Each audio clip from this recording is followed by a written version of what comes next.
Hello, world. It's me, Riley Soliner. Welcome once again to Clash Clown.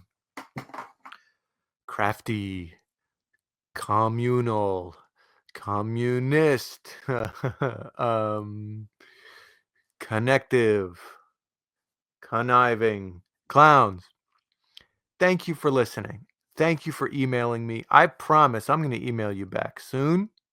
Thank you. Thank you for being here. Thank you for your encouragement. Thank you for listening. Right now, oh, you know what? We have a sponsor. We have a new sponsor. Clash Clown, the podcast, is brought to you by Can of Worm.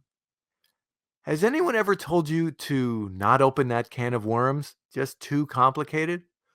You got to try opening Can of Worm. Can of Worm is a can with one worm in each can. So when you open the can, it's not that complicated. There's just one worm in the can. So the next time you reach for a can of worm, you open the can, there's one worm, and you don't have a whole can of worms open. It's just a can of worm. Don't you love opening a can with just one worm in it? You got to try Can of Worm. Thank you so much. Today's episode of Clash Clown is called Death Clown. I'm going to talk about death. Here's the story. I must be in maybe first or second grade, and I'm in the back seat of my mom's car. I think my older brother Elijah is in the back seat next to me, and up front in the passenger seat is Elijah's girlfriend. I think that they must have been either early college age or maybe even late high school. And I'm not saying anything. I don't want to be in the car. And I think maybe the only way that I was convinced to be in the car is if I was allowed to stay in character. And so there I was in the back seat, brooding, not saying anything, dressed in my black robe, hooded black robe, Halloween costume robe. And we're dropping off Elijah's girlfriend, or maybe even Elijah was going to, at the BART station. So they could go to Oakland or San Francisco or something. And as they're closing the door, Elijah's girlfriend says, "Bye, Riley." And lightning quick, I shout back, "It's the Grim Reaper." I think I had tried to put some gravel in my voice for that. It's the Grim Reaper. I love to portray the Grim Reaper, and this goes back very far. This goes back to my early childhood, and there was an early fascination that was fostered with movies like Beetlejuice, a really, really great segment, a sketch in the Monty Python movie, Monty Python's The Meaning of Life. And of course, one of my all-time favorites, the sequel to Bill and Ted's Excellent Adventure, Bill and Ted's Bogus Journey. Of course, if you haven't seen the first Bill and Ted's Excellent Adventure, Bill and Ted, two dopey metalheads, travel through time collecting historical figures to ace their final history project in their school year. But in Bill and Ted's Bogus Journey, they travel not through time, but through the afterlife. And they meet the Grim Reaper. White face, bald head, man of few words, but the echo, the reverb of his voice just poured out through the canyons where they met.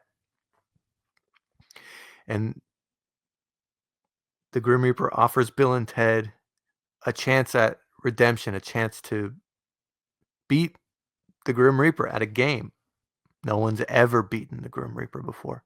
This, of course, I would later learn is a parody of the Grim Reaper, or just death as portrayed in Ingmar Bergman's The Seventh Seal. Anyway, in The Seventh Seal, a man plays chess with the Grim Reaper. In Bill and Ted's Bogus Journey, Bill and Ted play all kinds of games. I think maybe they play Connect Four, and then Battleship, and then Electric Football, and then Twister. It's so funny. And eventually they kind of win over death as a third wheel, as a buddy, as they travel to heaven, and then they travel back to San Dimas, California, to eventually win the Battle of the Bands with death on stand-up bass. He trades his scythe for a bass, like a double bass. Man, and what does he say? He says, "You might be a king or a lowly street sweeper, but sooner or later you'll meet the Reaper. Get on with your bad self." Such a funny, good Grim Reaper. It's so serious in the beginning and then just melts into this naive sweetheart. I love, love, love. I should know the actor's name. Damn it. His portrayal of the Grim Reaper in Bill and Ted's Bogus Journey. So that movie, along with uh, Love and Death, a Woody Allen movie that parodied Russian literature tropes. There's a Grim Reaper in that movie who wears all white, but he carries the scythe like the other Grim Reapers do. But yeah, just these irreverent, iconic, humorous, humanized portrayals of death personified were so intriguing and attractive early on. And thank you, Dustin, who's watching along on the live stream. William Sadler is the actor who portrayed the Grim Reaper not only in Bill and Ted's Bogus Journey, but also in Bill and Ted Face the Music, the third movie in the trilogy that came out in 2020. It was so great to see him reprise that role. So, where did this fascination begin? Where did this curiosity begin?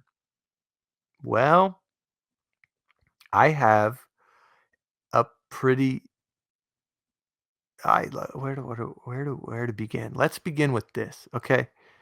Um Baby pictures, right? It's happy and fun and sweet to look at baby pictures. Oh, look at that baby. Oh, look, there's me as a baby. So sweet, so innocent, so happy, so full of potential, right? That's how it's supposed to go. Not to mm, make you sad or anything, but I have a different experience. I had a different experience when I was very young and I was shown my baby pictures. My specifically Polaroids from shortly after I was minutes after I was born. Um, I used to look at those Polaroids as a young child, and I would feel terror, confusion, guilt, shame, um, unease, and that's because I had a very dramatic, harrowing birth. I almost didn't make it. And I feel much better about it now. But for many years, it was a very fraught topic for me. My, as you know, my parents met through the hog farm. Mom and dad, Gene and Kevin, were, I think they were working either at Camp Winter Rainbow or they were just doing dishes together on another part of the hog farm's piece of land, possibly a house that was called the White House because it was a white house. Um, and they met doing dishes and they hooked up and they uh, they made me, and they weren't together in a traditional sense, but my mom told my dad, "Look, I'm gonna have this baby, and it's probably my last chance having a baby." And I totally get it. We don't really know each other, but if you want to stick around, like, yeah, here's an opportunity to stick around for this child that is half yours. And to his credit, my dad, 24 years old at the time, stuck around. Wow. Kind of a Even that is kind of a rare occurrence for the times and the conditions, shall we say, you know? Hippie parents, lots I don't wanna get into that. But anyway, 7 months into my mom's pregnancy, there was, an appointment at just a small clinic in Mendocino County in Northern California that let everybody know that, there's some complications. So that led to another appointment in maybe a little farther south where they had more technology to take a closer look, and it just kinda kept going that way until we're in San Francisco, and there's serious complications with the pregnancy. I had a condition in utero called hydrops. There's fluid in my body where there's not supposed to be fluid, and it's too late to abort me, so it kinda took on this the pregnancy my mom, she took on this attitude of, "Well, let me be grateful just to have him for as long as he's gonna be alive inside me," right? And many years later in an email, my mom described a dream that she had where she and some unknown old man are doing some kind of ceremony over a grave in London, of all places. And then they walk out of the graveyard, they walk out of the cemetery, and they spot a fountain that is overflowing, that is gushing water. And my mom and this unknown man work together to find these hoses and these pipes to redirect the water and save the fountain or, contain the flood. And there's this feeling of overjoy, of happiness, of relief. And I have the quote from my mom here in that email she wrote me about this dream. And I quote, "When I woke up, I knew everything would be okay. Actually, at the time, I thought it meant death isn't scary. But what it really meant was that you had a close brush with death."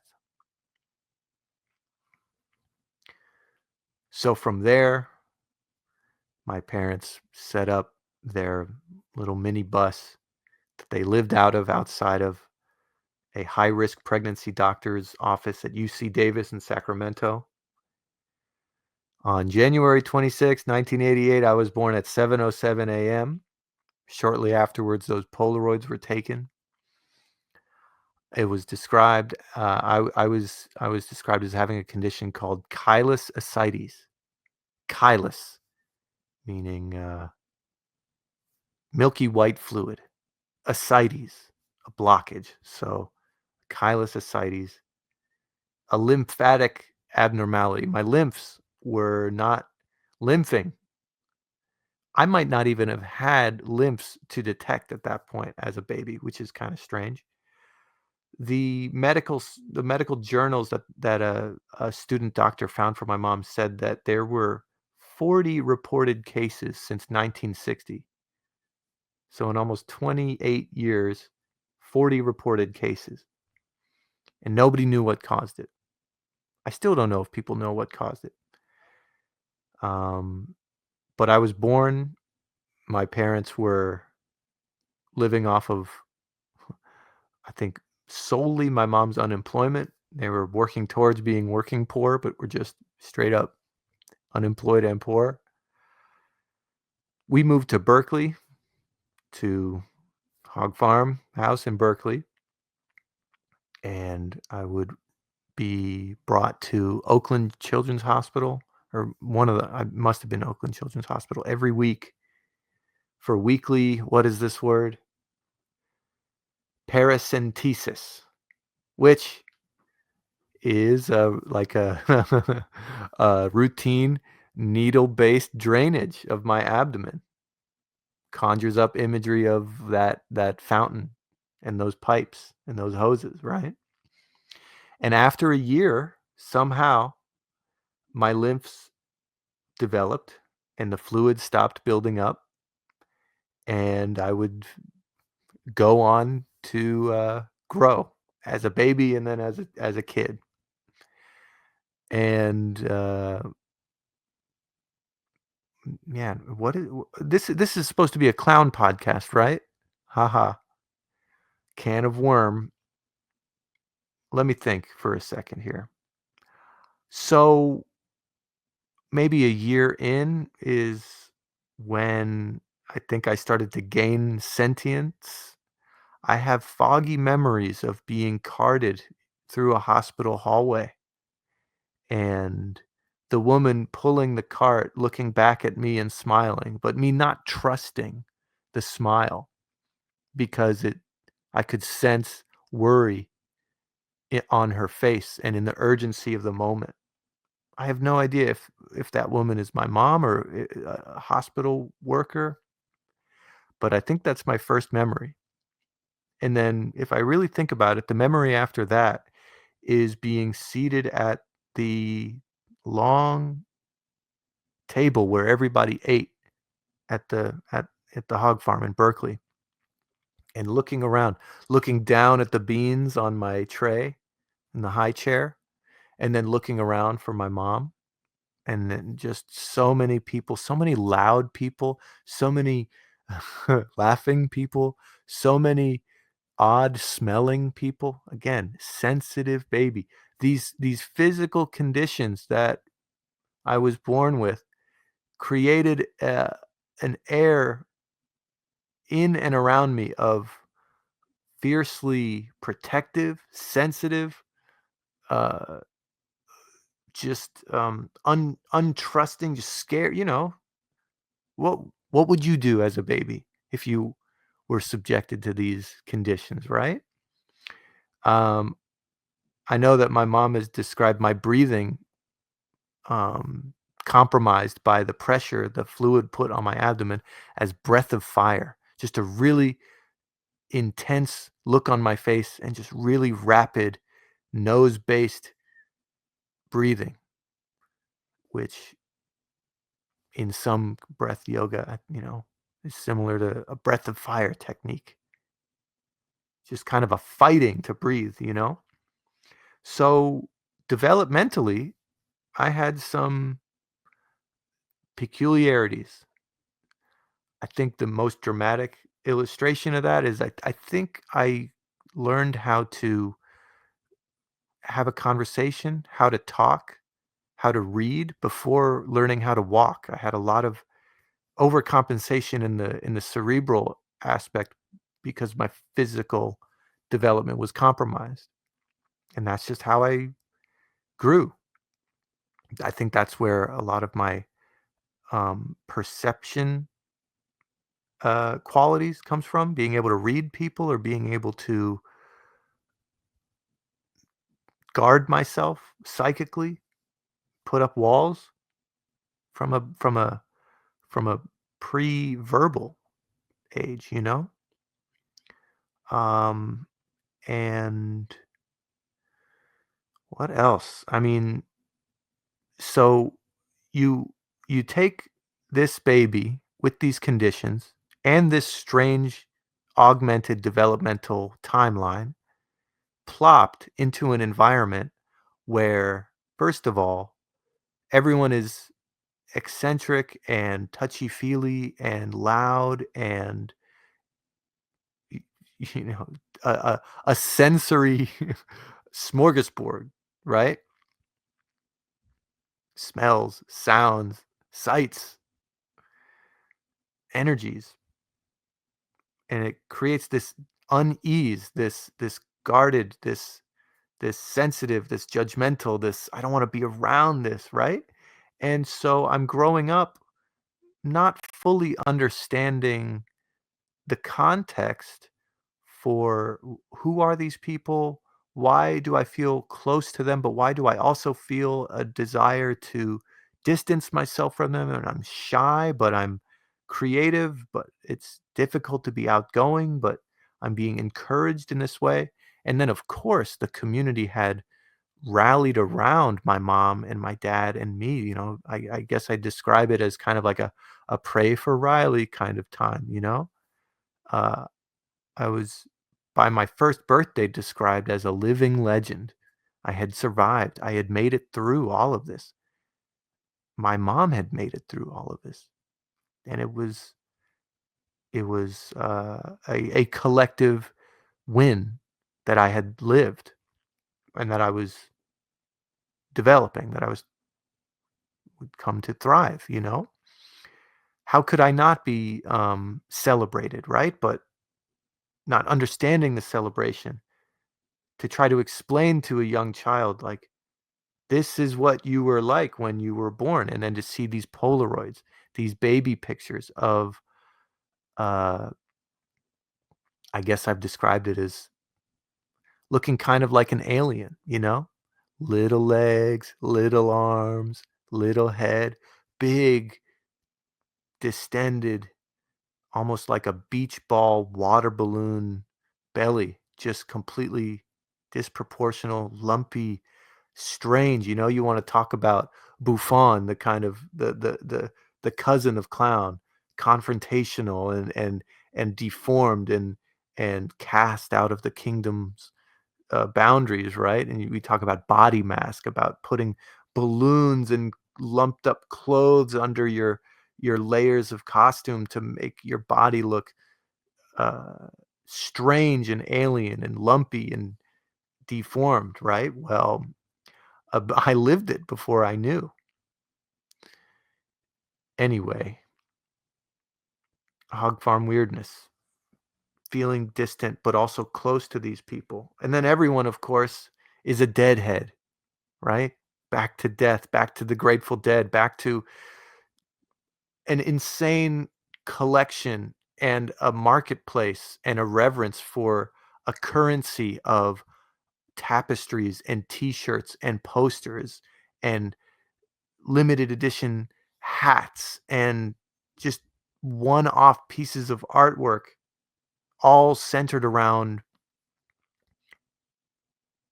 joyful, jubilant, dancing images of skeletons with flowers and the skull, the steely, the skull with the lightning bolt and the bears and the, well, just bones and death as a thing to, I mean, the Grateful Dead is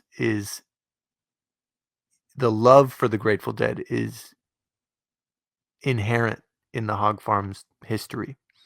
The association, the close association with the Grateful Dead. So even just growing up hearing the term Grateful Dead over and over and over as this point of reference, this point of reverence, and and just all of this confusion of this fear, terror, shame when I look at my baby pictures when I grow up a little bit more and consider how scary it was for everyone for my birth to be this event that everyone had to rally around, the shame of my deformed body, a body shame that is I think common in everyone growing up, but amplified by a very, like, just, can't take my t-shirt off kind of thing. The scars that I've carried my whole life on my abdomen have been a point of discomfort and just don't want to talk about it kind of thing. Yeah, the shame of considering that this birth was not only life-threatening to me, but to my mother, right? What became such a point of stress in my psyche as a child, and, so I carry that, right?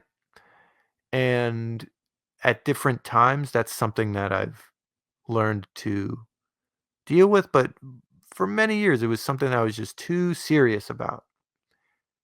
I don't know, maybe too serious is a judgment. It was something I was serious about, and it was something that I was unwilling to really look at in a different way. And wouldn't you know it, it's so funny that a fucking a Herald night, an improv Herald night at UCB became a catalyst for me looking at how I considered my birth in a totally different way. It became, it started with like an offhand joke about being deformed or something, or maybe a punchline was made about someone having one testicle, right? That's funny. Well, it turns out among all the other things going on with my newborn body being subjected to surgery, on top of everything else going on with this chylosociety, they had to remove one of my testicles, right? So in that moment of just like, I don't want to take this, in the kind of like, let's call it the Gethardian school of thought with improv, where it's like, let's bring something real to this. Let's provide some stakes so that maybe this isn't just everybody winking at the idea of doing an improv show. But in the moment, this really struck me as like, wait, here's a chance to get real and to own something that I don't really want to feel shamed over anymore. So the conversation on stage quickly went from talking about having one ball and being okay to lifting my shirt and showing my scars on my weird belly and the audience being weirded out by that. Um, consensually, I will add, bringing like I was talked into that kind of, thing of like, well, show us your ball on stage, kind of thing. Quick thinking, I'm like, I'm not going to do that. But with the consent of my teammates, I'll bring you backstage. I'll show you what's going on down there. So I did. I did that. We went backstage, got a big reaction from my team. Yikes that I even did that. Then we went back on stage and someone tried to start laughing and joking about what they had seen. And I was in a very heightened state at that moment from everything that had just been discussed and what had just occurred. And so it was like a moment where like the veil broke, the fourth wall broke, and I just kind of had to take ownership of the fact that I was okay with all of this, with my body, with people knowing about my body in that way. And the rest of the show sucked because like I was just so out of it and disoriented from what had happened. And I was on an improv team that sucked. Doing a show, Herald Night, that sucks. Sorry to those of you on Herald Night. You know what you're doing. Or prove me wrong. Do a good Herald. I don't. I'm mad at the wrong people right now. Anyway, as people did at the time, finished that show and then went home and went on the internet and posted on Tumblr about my body issues in my mind. And this led to some email exchanges with my mom where she gave me a lot of the details that I shared with you in the stories that I've been telling. And that led to us having a good conversation about all the shame, the fear, the complicated emotions. Concept that my mom introduced that we talked about was when she told me that she didn't look at this with shame or regret, but in fact, she considered this birth story, this is the first thing we ever did together. We fought to live. We we survived. I mean, the level of courage and persistence and faith that my mom and but especially my mom, uh, put into the very small chance of my survival is why I'm here, right? And it was the first thing we did together. Where do we go from here? I want to talk about years later. I'm walking in my neighborhood with my good friend Jesse Meyerson, someone I've mentioned on this show before. One of the first friends I made at Camp Winter Rainbow when I was 13, a very incisive political thinker, outspoken, a man of insane musical talent and writing ability. Uh, so someone who really makes me feel so funny when I make him laugh. And he's someone that I get to really enjoy getting real with because I think we respect each other on a level intellectually and emotionally that just comes with being old friends, right? And I think I was telling him about the idea of doing Clash Clown, and I was like a little afraid, at the phase of like not sure when I was ever going to start, if I was ever going to start, but all of these different clown things and how I see them overlapping the politics that I'm interested in, the art forms that I'm interested in. And he asks me if I've ever read a book called The Death and Resurrection Show by Rogan P. Taylor, and he sends it to me. And the concept of this book is that all entertainment, all show business is a branch on a tree rooted in shamanism, stemming from nomadic pre-agricultural society. And shamans, energy workers, were people who had been tapped in to some unknowable energy in the world, either from above or below. And through getting intimate with that energy and combining that with primitive forms of storytelling, embodying characters and archetypes, and taking people through a storytelling journey, through captivating them, those are the early building blocks of what created art forms like storytelling and acting and theater and drama. And so when we talk about the therapeutic, unquantifiable properties, healing properties of art, it's stemming from a place where the lines were blurred, much blurrier centuries ago. Okay, that's interesting. But where do we go from there? Well, the hypothesis and I guess the records that this guy dug up in research, or maybe talking to people to whom this tradition was passed down, it turns out one of the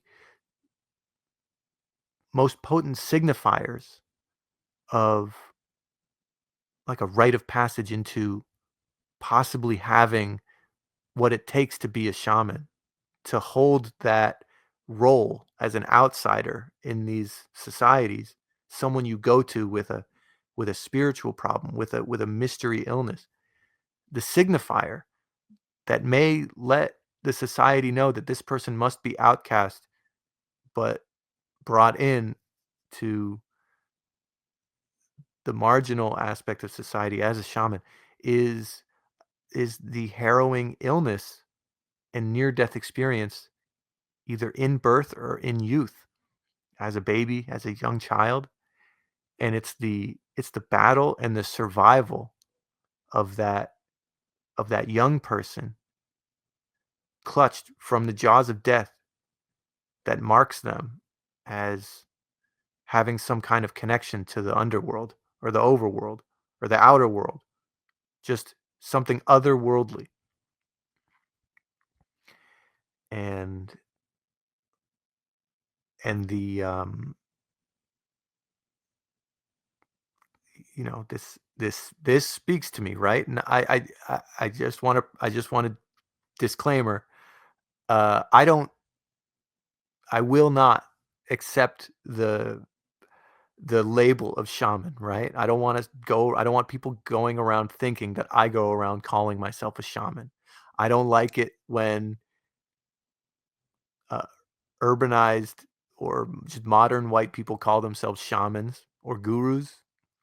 That's not my bag, baby. But um, I'm reading this book and I'm teaching my clown classes, and I have this reverence for people who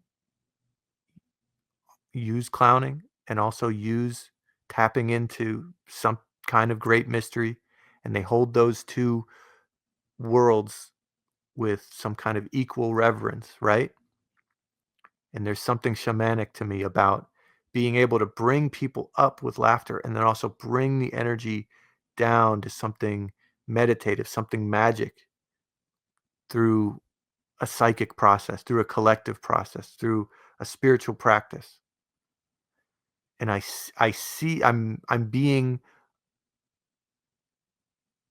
invited to consider this lineage of pre-agricultural societal characters on the margins who have been through these near-death experiences in youth, and through that are then brought in to learn and pass on these traditions of a little bit of the unknowable, a little bit of a prayer, a little bit of stakes, a little bit of drama, a little bit of uh, faith healing,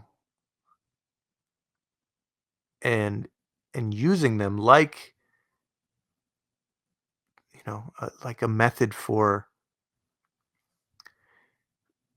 healing something that doesn't have a, a straightforward answer. I was talking to someone recently who was in a rehab program, and they were going through an extremely hard time, and they were told that the room that they were in had a bit of a history with superstitions around it being haunted. And this person who was having a hard time could feel that energy in the room. And someone who took that matter very seriously, who worked in that facility, did a very intense exorcism style cleansing of the room. And my friend who was going through that hard time in that space could feel an immediate and lasting shift of the energy in the room after that ritual took place, right? Now, I don't know, no, I don't really personally, I do not believe in ghosts and spirit energy inhabiting a room like that, right? Maybe there's something unknowable. But what was sensed by my friend was that kind of energy in the room.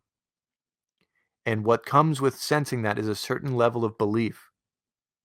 And so if you believe and you sense that energy in the room, and then you talk to someone who, and we don't know their level of belief or how much of it is smoke and mirrors or a combination of the two, but you bring someone into that space and you treat them as an authority to help with this great mystery by confronting it with another great mystery. Something on a line somewhere between tangible and just intangible, like just an experience within your own body occurs when you open yourself up psychologically to allowing someone to let this ritual of theatricality and belief affect you in that way. Does this make sense? What I'm trying to get at here is we know that a theatrical,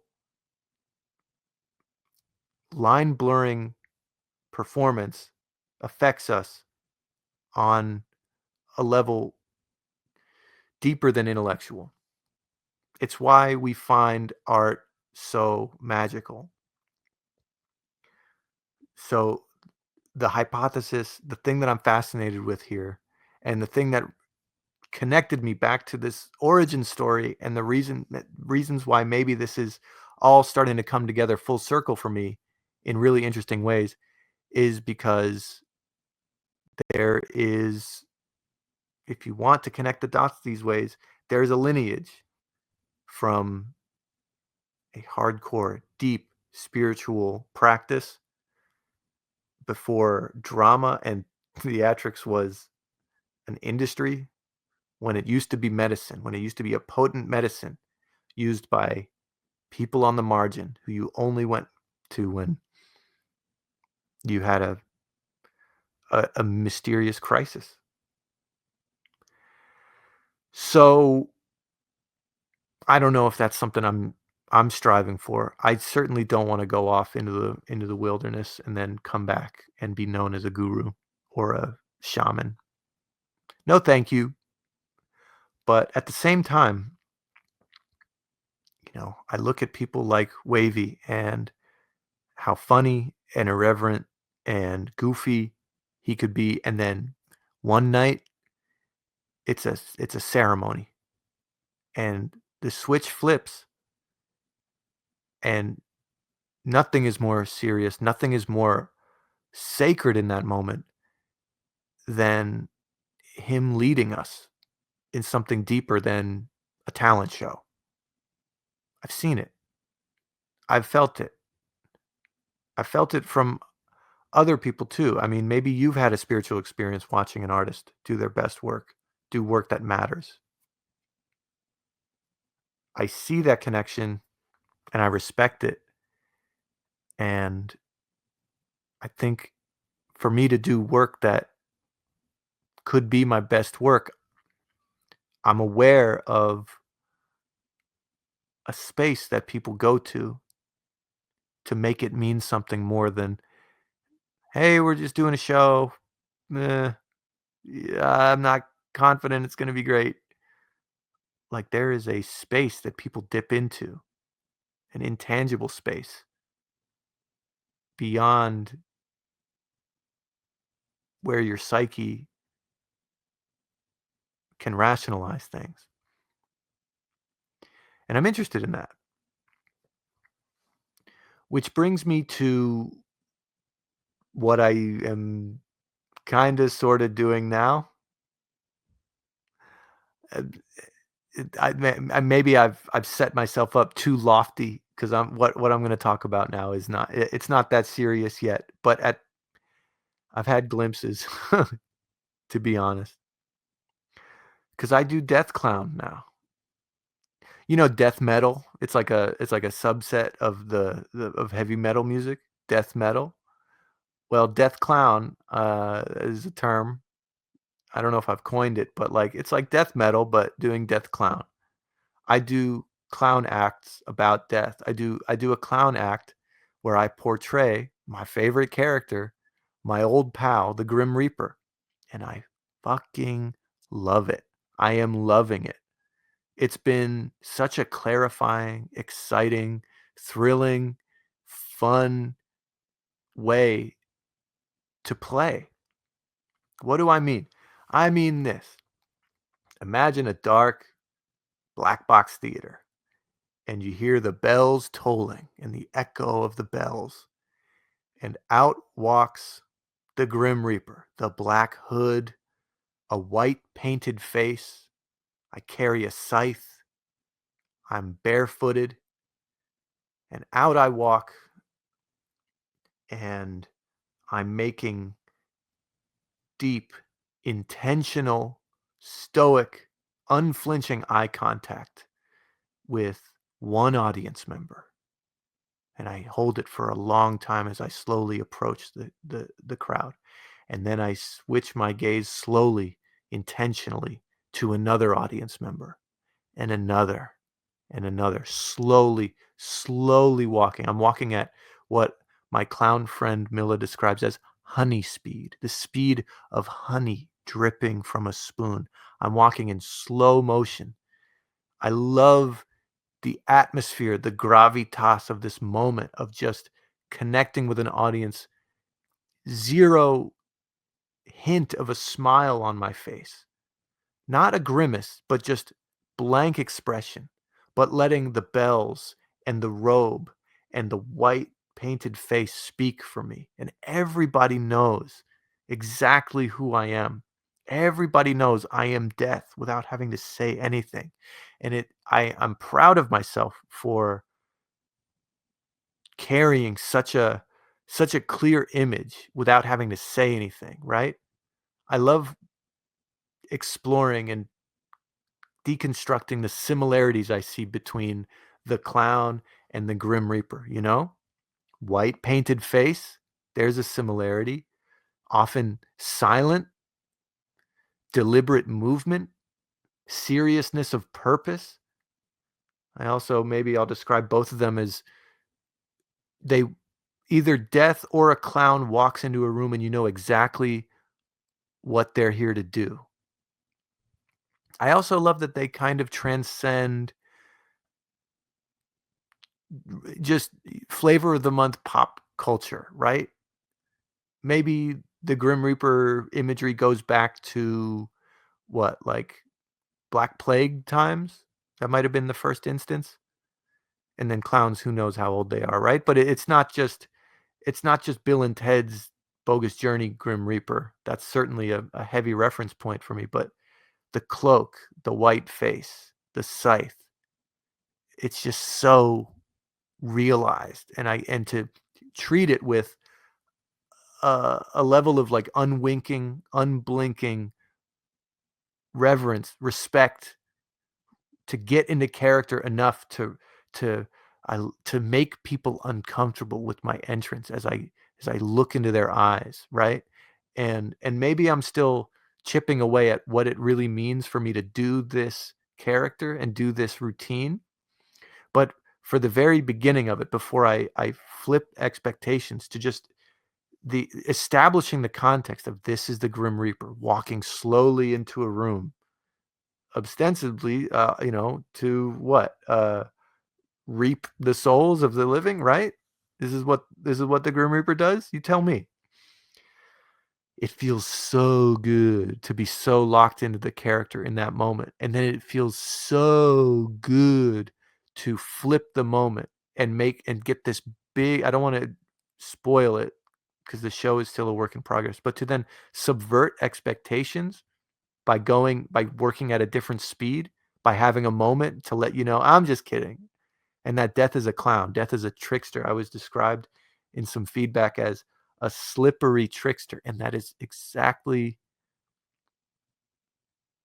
how I like to think of death, right? Uh,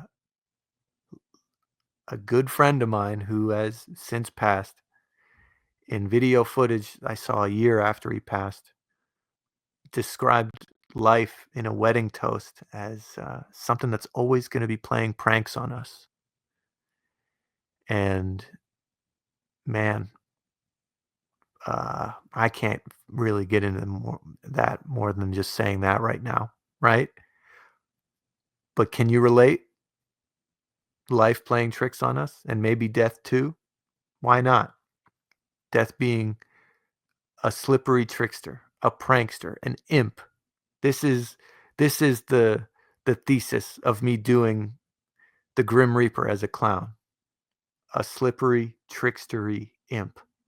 And I get to have fun with the with the imagery and the tropes of inviting people into the afterlife, of joining hands with someone in the audience, and then suddenly the lights change and you hear a lightning bolt, and oh no, you shouldn't touch me because oh sorry, you're dead now, kind of a thing.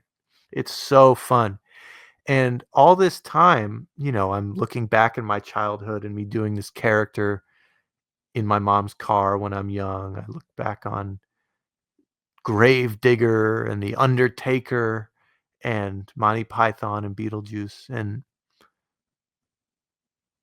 I I I think early on it was me trying to understand, trying to process, trying to get comfortable with this thing that the grown-ups in my life would tell me stories of almost dying and I made it, but I was close to this death, but now I'm not. But death is a thing to fear, but death is this thing that I was so close to. And then here's this comedic portrayal of death, and he's charismatic and he's childlike. And it's all kind of weaving together into this show that I mean, the dream beyond all dreams is hello, I'm my name's Riley Solon, or hello world, it's me. I'm 37 years old. I'm fulfilling my dream of living in New York City, making people laugh as a clown. I'm turning people into clowns in 7 weeks at a time. I'm married to Elena, and we're working on this clown show together. The most passionate, talented, imaginative director that I know is my wife, and she and I, we were both so nervous and dancing around the issue that, like, we both wanted to be working on this project together, and we just kind of had to work up the courage to admit to each other that, yeah, it would be really, really a good idea if I kept pursuing this show as something to develop, and she was brought on as someone to help me realize this as a really good show, and we got to work together, and in January, we put up an early draft of this show at Fizz Fest, a theater, I mean, a festival for physical theater, and what a dream that we could finally work on a show together, and it's a clown show, and it's my death clown show, and I get to fool around and trick people and dance and have these quiet moments and have these ridiculous moments as the Grim Reaper, this character that has mystified me and made me laugh for my whole life. So, oh, and one more thing, like, it's also been such a gift of an opportunity to play the Grim Reaper because these moments of stillness, these moments of deliberate movement, these moments of piercing eye contact with the audience, it has become a way for me to practice what I preach in class. It has become a way for me to make sure I'm locked in on the fundamentals of complicité, of sharing with the public, right? But just dressing it up just a little bit with some soundtrack, with some lighting, with some costume, with some imagery that makes it a recognizable concept for people to play into. It's something that I've been able to iterate while also staying true to the things that I teach when I teach. What a gift. So, Death Clown, Grim Reaper Clown, the Grim Reaper Show, something I'm working on, something I'd be happy to let you know more about when it's time. It's still in early development. I'm still just doing bits trying to figure out what this show is. I think I have a real chance at not just making a funny show with a recognizable concept, but doing that sneak attack that I love talking about, right? Not just the trickster thing of, ah, made you laugh, you bet you weren't expecting that, but then the layer beneath that of this has become a beautiful moment for all of us witnessing this right now and participating in this, right? This is the shadow of a shadow of a shadow of a trace of a trace of a trace of runoff of runoff and runoff of ceremony from centuries ago. This is a way for me to tap into something that everyone feels on some intimate, mysterious level. And I'm able, just for a moment, to bring it to the surface with theatrics, with getting everyone on the same page, with addressing something scary in a way that opens people's minds so that they can actually address the energy within them and within the room. And whether that means exorcising a demon or providing some kind of ritual for people to process something. I don't want to think of my work as so deep and important and significant and heady that like this is the top line intention of the show. No, no, no. The intention of the show is to do a show where it's Death as a clown doing a show for the audience, right? But what makes it sustainable, what makes it interesting, what makes it important for me to continue working on rather than just like, hey, a bit, is this idea that this work is on a level I can't perceive, on a level they can't perceive. It's affecting something in the room. The energy of the collective experience elevates this, modifies this. I'm able to be present. I'm able to be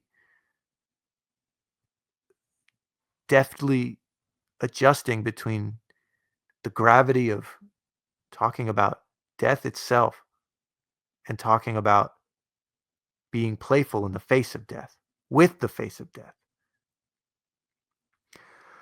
That's kind of where I'm at this week. That's Death Clown. That's my baby picture story.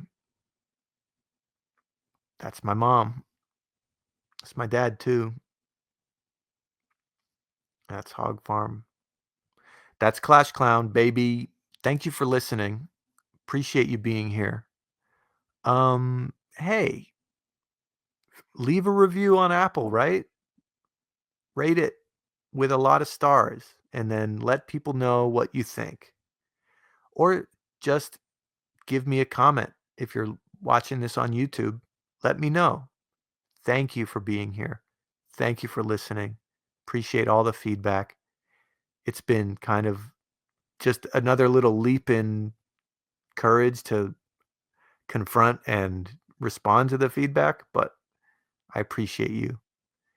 And next week, I don't know what I'm going to talk about yet. Thank you for tuning in. Appreciate you. We got some theme song.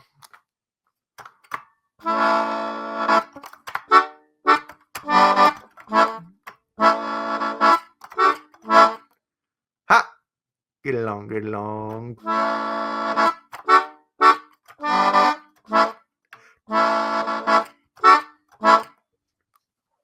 Thank you. Bye for now.